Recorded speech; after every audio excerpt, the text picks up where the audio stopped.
আল্লাহ পাক সবন্ন সুযোগ দান করেছেন। আজকে আমরা আল্লাহর নবীর মাহফিলে বসে আছি। একবার শুকরিয়া জ্ঞাপন করার ইচ্ছা করে না আব্বা? একটা মোহব্বতে জবানটা খুলে বলেন না আলহামদুলিল্লাহ। আলহামদুলিল্লাহ। তারপরে পরে আমার নবী, আপনার নবী তথা সারা বিশ্বের নবী, নবীদের নবী মা আমিনার লাল, মরুরদুলাল, তাজদারে মদিনা, আহমদে মুজতবা, কমলিওয়ালা মুস্তাফা, লম্বা লম্বা হাত দিয়ে ভিক দেনে वाले दाता ও आका মদিনার ताजदार এই উম্মতের মদদগার, নাইবে পরবর্দিগার, হাবিবে কিরদেগার, শাফিয়ে রোজে শুমার, যিনি চলতেন ওনার চলাকে দেখে পবিত্র কোরআন বলছেন, জিনার চলা সুবহানাল্লাযী আসরা, জিনার বলা ওমা ইয়ান্তিকু আনিল হাওয়া, জিনার সিনা আলম নাশরাহ লাকা সাদরাক, জিনার হাত ইয়াদুল্লাহ, জিনার জবান লিসানুল্লাহ, সেই রাসূলুল্লাহর উপরে একবার ভক্তি ভরে, মন ভরে, প্রাণ খুলে হাজার হাজার দরুদ পাকের ধারা বর্ষিত হোক, অর্পিত হোক। সকলে মিলে উচ্চ রবে বলি আল্লাহুম্মা আমিন। আল্লাহুম্মা আর একটু মহব্বতে বলুন। আল্লাহুম্মা আমিন। কোরআন পাক হইতে যে আয়াতে কারিমা আমি তেলাওয়াত করেছি, মুহাম্মাদুর রাসূলুল্লাহ সাল্লাল্লাহু আলাইহি সাল্লাম। কোরআন এমন একটি কিতাব যেই কিতাবে কোনো সন্দেহ নাই, কোনো শক নাই। আল্লাহ বলছেন বিসমিল্লাহির রহমানির রহিম, যালিকাল কিতাবু লা রাইবা ফি, ये वो किताब है जिसमें किसी किस्म की शक की कोई गुंजाइश नहीं। ये এমন একটি পুস্তক যেই পুস্তকে কেউ যদি সন্দেহ করে একটা জের কিংবা একটা আলিফের, সে ব্যক্তি ঈমান দেখে খারিজ হয়ে যাবে। কথা বলেন ঠিক কিনা? আজি জানি মুহতারাম, সেই পবিত্র গ্রন্থ, সেই পবিত্র সংবিধানের কিতাবে আল্লাহ একটি ধারা অবতীর্ণ করেছেন। এই ধারাটি হলো বিসমিল্লাহির রহমানির রহিম, মুহাম্মাদুর রাসূলুল্লাহ। মুহাম্মদ সাল্লাল্লাহু আলাইহি সাল্লাম আল্লাহ পাকের রাসূল। জোরে বলুন সুবহানাল্লাহ। সুবহানাল্লাহ। আজি জানি মুহতারাম, নবী আমার কিরকম নবী, আর আল্লাহ পাক এত চিৎকার কেন করছে? এই আস্তে কথা বললে ওরা যাবে তো চলে যাক, আর যদি শুনে তো বসতে বলেন। আচ্ছা বলেন, নবীর দরবারে নবীকে ভালোবাসলে আপনাদের আমাদের কোনো সমস্যা হয়? বা নবীকে ভালোবাসারই নাম তো হলো ঈমান, নাকি? নবীকে ভালোবাসারই নাম ঈমান, ইমাম না ঈমান। মানুষ তো আছে, মানুষের ভিতরে যদি মানবতা না হয় তাকে মানুষ বলা যাবে? মানুষ ইনসান আছে, ইনসানের ভিতরে যদি তার এহসাস, তার বিশ্বাস যদি জীবিত না থাকে, ইনসান তো দাঁড়িয়ে থাকবে, কিন্তু ও জিন্দা একটি গাছের মতো, মরা গাছের মতো দাঁড়িয়ে থাকবে। আজি জানি মুহতারাম, যেই নবীর দরবার আল্লাহ পাক রব্বুল আলামিন সবচাইতে দামি, সবচাইতে মানি বানিয়েছেন। আল্লাহ পবিত্র কোরআনে বলছেন বিসমিল্লাহির রহমানির রহিম, ওয়া রাফা'না লাকা যিকরাক।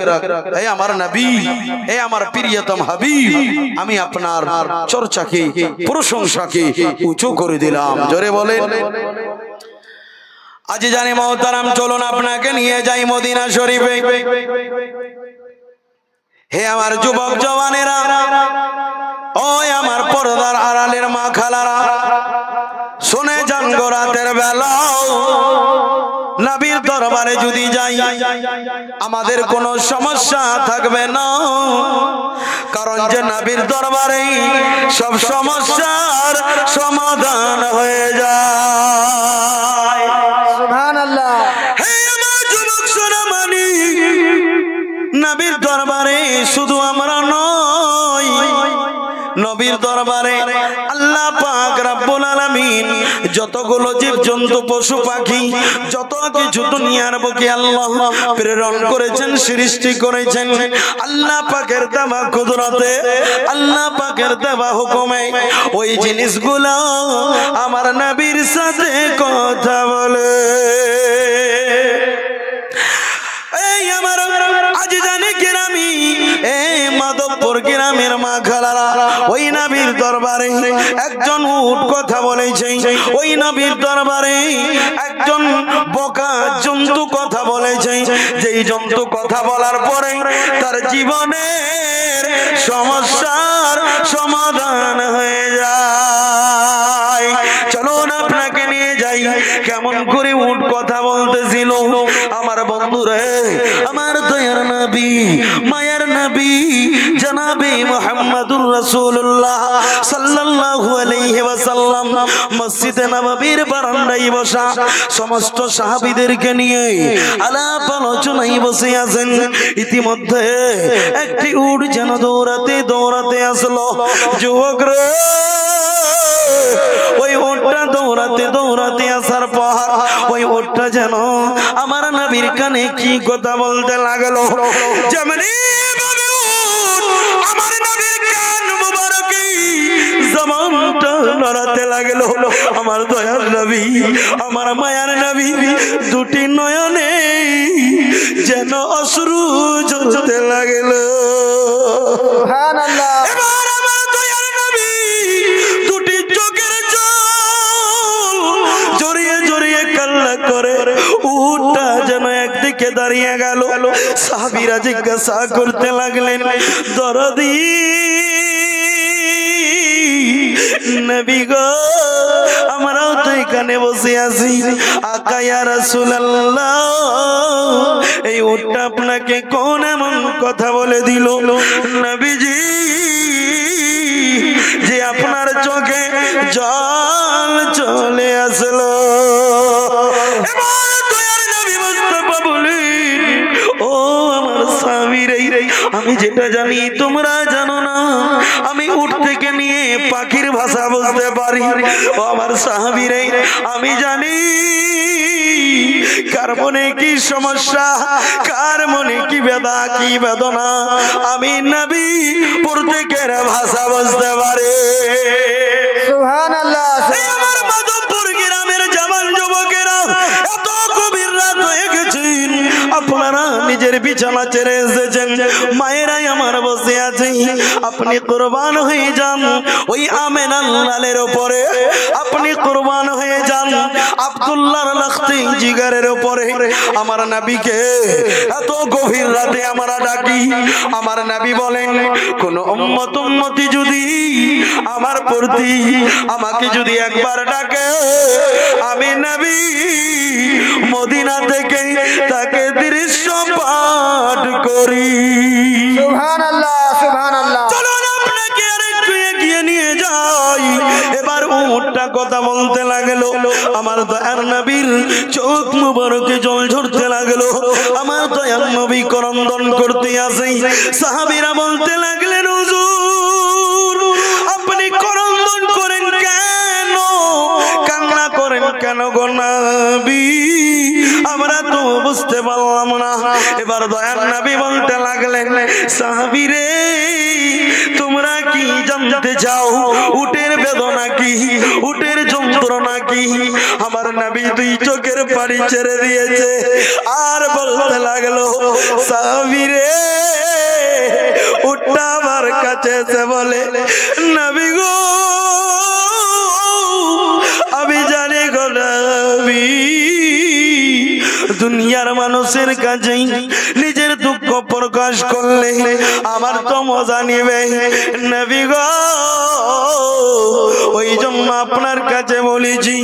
আমার দয়ার নবী বলতে লাগলেন, এই উটের মালিককে, এখানে যদি থাকো একটু দাঁড়িয়ে যাও। ওই উটের মালিক ওখানে বসেছিলেন। এবার বলতে লাগলেন, হুজুর উটটা তো আমার আছে। এবার বলতে লাগলেন, সাহাবী তুমি উটটার উপর আক্রমণ কেন করো? বলতে লাগলেন, নবী গো, এই উটটা পাগল হয়ে গেছে, এই উট মানুষকে কাটতে যাই, ওই জন্য এই উটকে মারার জন্য সবাই যেন প্রস্তুত হয়ে যায়। এবার উট নিজের মাথা হিলাই বলে, নবী গো, আমি কাউরি পর আক্রমণ করতে যাই না। দুনিয়ার বুকে এতগুলা জীবজন্তু পশু পাখি মানুষ রয়েছে, প্রত্যেকের নিজের জীবনের একটা স্বাদ রয়েছে। নবী গো, আপনি নিজের সাহাবীকে জিজ্ঞাসা করুন, আপনি নিজের খাদিমকে জিজ্ঞাসা করুন, আমার এখন বয়স হয়ে গেছে নবী, আকা ইয়া রাসূলুল্লাহ, এরা দুইজন বাপ বেটা একজন একদিন নিজের বাড়িতে আলাপ আলোচনা করছিল, এই ওটটা তো আর বোঝ বইতে পারবে না, একে জবাই করে খেয়ে নেব। যেমনি বলেছে আমি এই কথা নিজ কানে শুনেছি, আর যতদিন থেকে শুনেছি গো নবী, আমি মরতে চাই না, আরো কিছুদিন বাঁচতে চাই। সুবহানাল্লাহ সুবহানাল্লাহ। আমার মাধবপুর গ্রামের জবান যুবক কান খাড়া করেন, আপনার ইমান তাজা হয়ে যাবে, কলেজাটা নরম হয়ে যাবে। হুজুর আমাকে কি শুনাই দিলেন? এবার ওটা বলতে লাগলো, নবী গো আমি নিজের জান বাঁচাবার জন্য রাস্তা দিয়ে যখন যাই, মানুষেরা আমাকে, আমি মনোভাব করি যে আমাকে কাটবে, আমাকে জবাই করে খাবে। নবী গো কোন মানুষ যদি আমার নিকটবর্তী আছে, আমি নিজের জীবন বাঁচাবার জন্য তার উপর আক্রমণ করার জন্য যা। সুবহানাল্লাহ। আমার একটু আদৌ মনে নাই যে কাউকে আমি আঘাত করবো গো নবী। আমার মনের তামান্না, আমার মনের সাথ নবী গো, আবার যদি হায়াত বেড়ে যায়, আরো দুনিয়ার মুখে দীর্ঘ জীবন বাঁচতে চাই। সুবহানাল্লাহ। এবার দয়াল নবী মুস্তাফা সাল্লাল্লাহু আলাইহি ওয়াসাল্লাম ওই সাহাবীকে বলতে লাগলেন, ওই আমার সাহাবী রে, বলো বলো এই বোকা জন্তু নাকি ঠিক কথা বলেছে? ওই সাহাবীর চোখে জল চলে আসলো, আসার পর বলতে লাগলেন, নবী গো আমার উট যে বয়ান করেছে সেই ঘটনাটাই সত্য। সুবহানাল্লাহ। এবার দয়ার নবী মুস্তাফা বলতে লাগলেন, সাহাবীরে এবার আমি বলে দিলাম আমি তোর কাছে তোমার ওটটা চাই। এবার ওই সাহাবী বলতে লাগলেন, নবী গো আমার কাছে যা আছে, ও দয়াল নবী, পিতা কাবি ওবি সমস্ত মালমাতা অথবা আমার মাতা পিতা সব দৌলত নবী গো আপনার কদম তলে কুরবান। সুবহানাল্লাহ। ওই আমার দয়াল নবী দয়ালি নবী, আপনি শুধু ওটা চাইলেন, ও নবী গো আপনি যদি আমার জীবনটা চাইতে, আপনার মহব্বতে আমি নিজের গর্দন দিয়ে দিতাম। সুবহানাল্লাহ। এবার দয়ার নবী মুস্তাফা সাল্লাল্লাহু আলাইহি ওয়াসাল্লাম উটটাকে নিকটে ডাকলেন, ডাকার পর মাথায় হাত বুলিয়ে দিলেন, বুলিয়ে দেবার পরে উটটাকে বলতে লাগলেন, ওরে উট তুমি বহু কষ্ট করে এসেছো, যাও যাও আমি নবী মুস্তাফা তোমাকে আজাদ করে দিলাম। সুবহানাল্লাহ সুবহানাল্লাহ। শুধু এখানেই শেষ নয়, এবার উটটা নবীর যখন কথা শুনেছে, উটের আর আনন্দ থাকলো না, ওই উট যেন দৌড়াতে দৌড়াতে জঙ্গলের দিকে এগোতে লাগলো। জঙ্গলের দিকে যাই গো, জঙ্গলের বাঘ ভালুকেরা, জঙ্গলের পশু পাখিরা গুনগুন করে কি কথা বলে আর বলতে থাকে, যাইস না রে ওই উটের রাস্তা দিয়ে দাও, কারণ যে ওই উটের মাথার উপরে দোজাহানের নবীর বাদশা, দোজাহানের নবী মুহাম্মাদুর রাসূলুল্লাহর হাত পড়েছে। সুবহানাল্লাহ সুবহানাল্লাহ। এবার যদি ওই নবীর আযাদ করা উটের উপরে আমরা যদি আক্রমণ করি, আমার দয়ার নবী কষ্ট পাবে, আর নবীকে যদি কষ্ট দিই আল্লাহ ক্ষমা করবে না।